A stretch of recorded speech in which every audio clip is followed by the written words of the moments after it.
Hello and welcome to the first episode of the Member Roundtable. I'm Jane Brown, a 25-year member, and this is Stephanie Decker, also a 25-year member. We are here today with Bob Chalker, AMP CEO. Thank you for having me. I'm looking forward to a conversation today.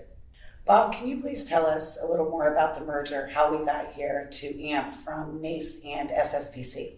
I'd be happy to. And first of all, thank you for giving me the opportunity to talk to you. We've done a few of these roundtables in person, and they've gone really well. So I'm excited that we can get the word out further. How we got here, that's a great question. There's a short and a longer version of it. The short version is this started about January, February of 2018. But the longer version is this is not something that's been 30 or 40 years in the works.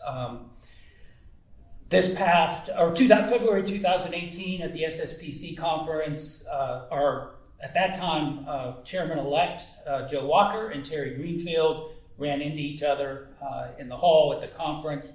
You may have heard that referred to as the big bump.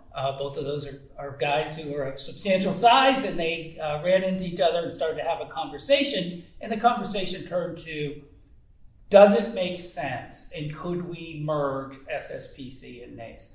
I say it's a 30-year conversation because this has been tried multiple times in the past.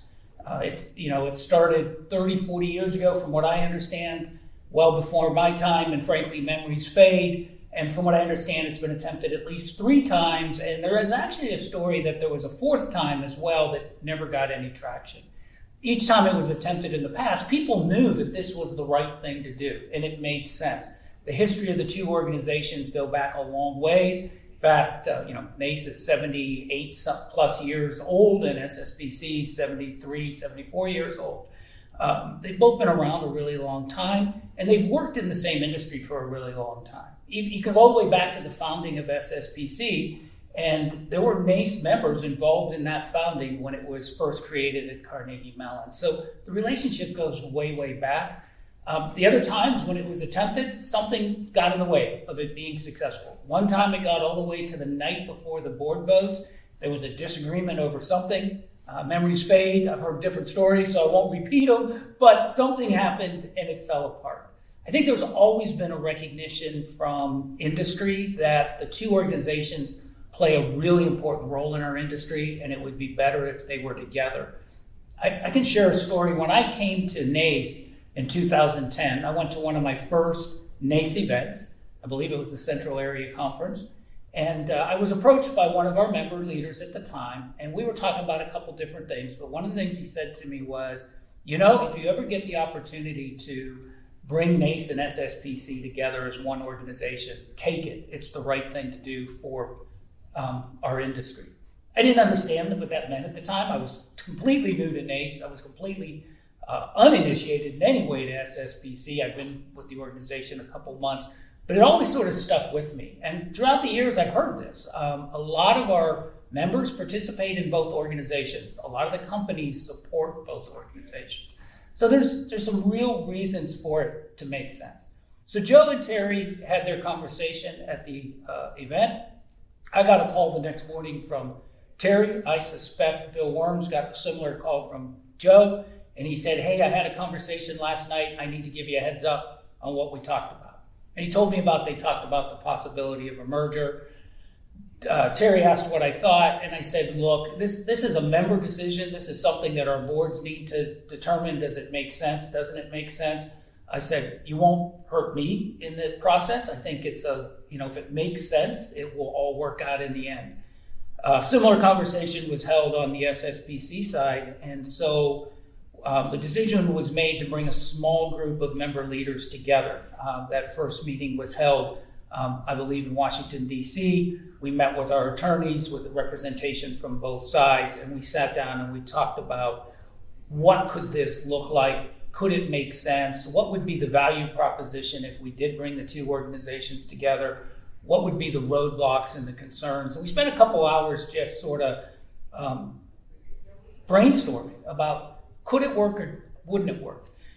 Coming out of the meeting in Washington, D.C., the member leaders challenged Bill and I to get together and to take this a lot deeper and spend the time that's needed to really conceive what it could look like, how it would happen, what the design of the organization would look like, what are the value propositions, and then bring it back to them so that they could work on it. So Bill and I met in Tampa. There was a conference being held in Tampa for the Department of Defense, and we were both there, so we just stayed an extra day. Again, attorneys involved, because at this point we are two separate organizations and we have to protect the interest of both organizations. But we spent a full day, everything from what would the value proposition be, what could, and I say could because it's not ours to determine, it ultimately is the members, but what could the structure of the organization, the committee structure look like? What does the staff look like?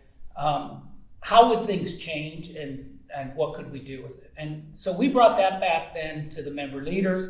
They felt that there was enough meat there to continue the discussion. We had an additional meeting. We actually brought in a larger group at this point. We ended up putting together, I believe it totals 18 people. I think there were 9 members from each side, sort of creating a steering committee. And they really started to look at all aspects of the organization. At the same time, Bill and I brought the senior staff into the discussions and let them know. Of course, at this point, everything is confidential. Nothing has been announced, nothing is public. We had secret names for it. It felt a little bit like we were, some type of, I guess, like some big companies do when they're launching something new. But anyways, we brought together the senior staff of both organizations up in Pittsburgh, and we, again, went much, much deeper. And the reason I tell you that is this wasn't just done on, hey, this is a great idea, let's go do it. A tremendous amount of thought and effort was put into it. We brought that steering team together in Chicago. At this point, months have gone by, and we're now into the fall of 2018. We brought that group together in Chicago, and one of the things we wanted to do was talk to the leadership from another not-for-profit had gone through a merger. And we knew somebody who had just led their organization through a merger. We actually met in their offices, and we spent a good part of a day listening to what worked, what didn't work, what were their lessons learned. And there were a couple things that came out of that. Number one was you needed to have guiding principles for the merger. You needed to have value proposition, and you needed help. So let me take each of those independently. The guiding principles. You had to make sure that those things that were non-negotiable, that they were hard rocks, the things that were going to make it successful were written down, defined, well-defined and written down. Everybody agreed to them. For us, there were a couple. Number one was this truly was a merger of equals. It was not a merger, it was not a takeover. It was not a merger in your traditional sense where one's strong and one's weak. It wasn't a takeover. And I say that, it's really important to recognize NACE and SSPC were equally strong. I've heard some people say, NACE was bigger and, is it really a takeover of SSPC? Or, we're seeing a lot of change and some of the things look like what we used to see at SSPC. So is SSPC taking over NACE? It really was a merger of equals. Now they were different, but equal. The value that each organization had. NACE had a very strong infrastructure globally. Our board and finance committee a number of years ago made the decision that they were going to invest in ourselves. So NACE spent a tremendous amount of money and resources building a global network, investing in our products and programs, making sure that we have, I wouldn't call it necessarily state-of-the-art, but leading-edge kind of technology in the delivery of those products and programs, that we're keeping things up to date, developing new products, new programs, new value for our members. SSPC took a little different approach. They were primarily U.S. In orientation, although with a desire to become global. They had some very strong products, but they weren't investing heavily in developing new products and programs. But they did build a very strong financial reserves. That made for a perfect match. If both organizations would have had strong reserves, it would have made less sense. You wouldn't have had that infrastructure to build on. If both companies and organization had built really strong infrastructure, but didn't have the strong reserves, then that wouldn't have worked. And so what really made this merger of equals is the fact that we brought equal but different things to the table. In fact, if you look at the balance sheets of both organizations back then, they were almost identical. Different, I mean, they had numbers almost different value areas, but in the end, they were both worth about the exact same amount of money. The other thing is we recognize that we serve different markets within the same industry. SSPC was very strong with the contractors, the craft workers, the manufacturers. NACE was very strong with the scientists, the engineers, the asset owners, and many of the supply base. We did have overlap there. But together, we served the entire market. Separately, we each had our own share. So number one was this was a merger of equals. Number two, and we had gotten this warning when we talked to the organization in Chicago, brand matters. The brand is very loyal. People are very loyal to the brand of their organization, and it really does matter. And thought needs to be put into whatever branding or naming you come up with. And that's a much longer story. I'm sure we will get to that in a future roundtable. The third thing was for us that this had to be creating one new organization on the strength and the legacy of the two prior organizations. We did not just want to stick two organizations together. We really felt, you've seen that happen, and it doesn't work. The organizations never really bond. You never really get the two, 1 + 1 = 3. You're always 1 + 1 = 2 or 1.5 in some cases. So they really knew they wanted to create one new organization. A couple things also in this that we learned from the people we spoke to in Chicago. It's important that the staff understands how this is going to impact them and that you're very clear about that. If you've ever been involved in a merger as an employee, it's a really unsettling situation to be in. You don't want to lose talented staff. You don't want them to create disruption. So we were really open up front with our staff, and the decision was made that no staff was going to lose their position or their job during this merger. Again, you got to come back to these were two strong organizations. We weren't doing this for cost reduction purposes. We weren't doing it because there was some kind of financial stress. We were doing it because it's the right thing to do for the organization. So we needed that staff to be with us through this process. Now, that doesn't mean people haven't been asked to do something different. There are a lot of, you don't need two marketing directors. You don't need two CFOs. So some people are doing some things differently or have been asked to do different jobs. But if they wanted to stay with us, they had the opportunity to stay. And I'm pretty proud that we came through this with very little attrition in the staff.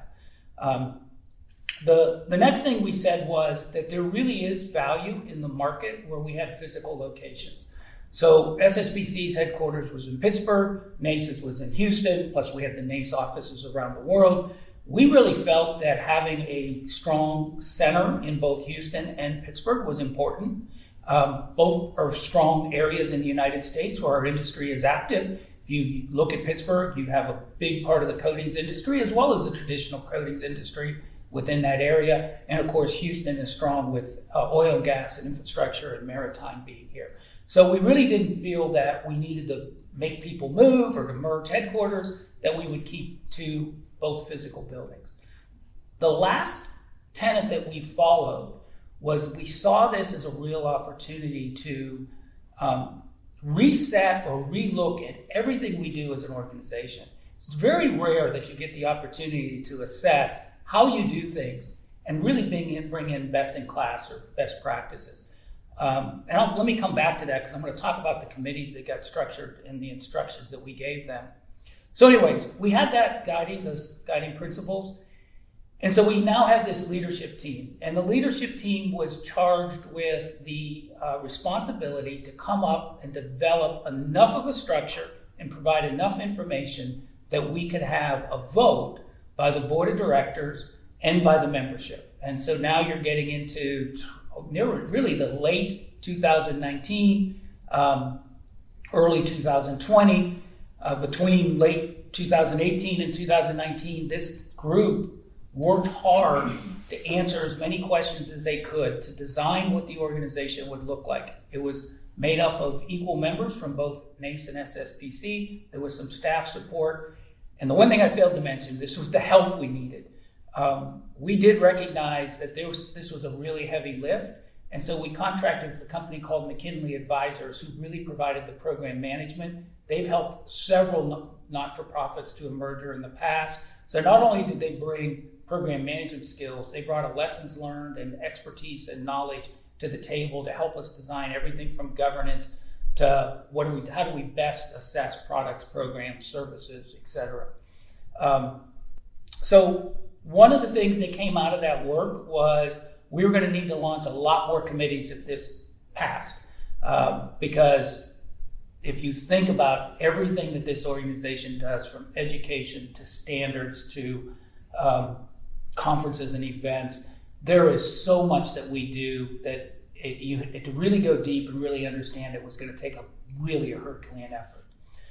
So the committee made their series of recommendations that was reviewed by both board of directors. It was passed unanimously by both, and then it was sent to the membership, and we had over 90% of the members vote positive for the merger. Now, I got asked after the last one, well, yeah, 90%, but how many actually voted? We had almost 25% of both organizations vote. When you think about votes like this, that's pretty good for us, for organization. That really, our typical votes when we send something to the membership is 8-9%. So to get 25% means people were paying attention and were listening and wanted their voice to be heard. So there was strong support. You would almost call a mandate for the merger. Got through those votes in April, and COVID hit, right, at that time frame. So the decision had to be made. Do we proceed with this? Do we put it on hold? What do we do? The decision was made to continue and proceed with the merger. I'm really glad we did. As painful as COVID was, one of the things it did is it kept us all home, and literally home, and gave us some more time to be able to do the work that we needed to do. We formed the committees. I think in the end there were 21 committees. Initially we launched 15 subcommittees, and they worked on everything from the brand of the organization to how every product and service that we do, to what would the staff look like, and what would the staff processes and systems, what does our IT system look like? Literally looked at everything we did. This gets back to what I said earlier, is this opportunity to reset and bring in best practices. The charge that was given to these committees was, look at the way SSPC does things. Look at the way NACE does them. But then go out and look around the world and find what other associations are doing and bring back the best practices. What could be best for our organization going forward? It's funny, I've had members come up to me and say, well, it looks like we're doing everything the SSPC way. And when you ask why, they say, well, I don't recognize it, so it must be SSPC. The reality is, we're doing a lot of things different than either NACE or SSPC did it. We're coming up with a new way because of this ability to go look at what other organizations are doing well. So there are some things we've taken from NACE, there are some things we've taken from SSPC, and of course, some new ways. So these committees, between May of 2020 through December of 2020, were charged with developing a set of recommendations, like I said, on everything we do. That set of recommendations has become our marching direction. It's become our plans of how we're going to execute this new organization. They total up to almost 200 pages of recommendations, of things to watch out for, of things that they would like to see. And it really has become the guidelines as we're going forward. We launched on January 6th with a new name and a new brand, but that doesn't mean the merger's done. We still have a lot of work to do, and we're still doing it. It's no different than any other merger. In fact, I was reading something and they said 1/3 of the work of a merger gets done between the time that the idea is conceived and it's actually approved or voted on, and 2/3 comes after that. And so we're in this 2/3 stage. The organization's committees are working really hard to take those plans that were given to them and to implement them. Staff is working towards that, and so is the board of directors. Now, one of the things I will say about these committees and how they're doing their work, the plans that were provided to them were recommendations, and they were strong recommendations, and there is a commitment to fulfill those. But we're still listening, and we're paying attention. And if one of the recommendations doesn't work, we're willing to reset and relook at it.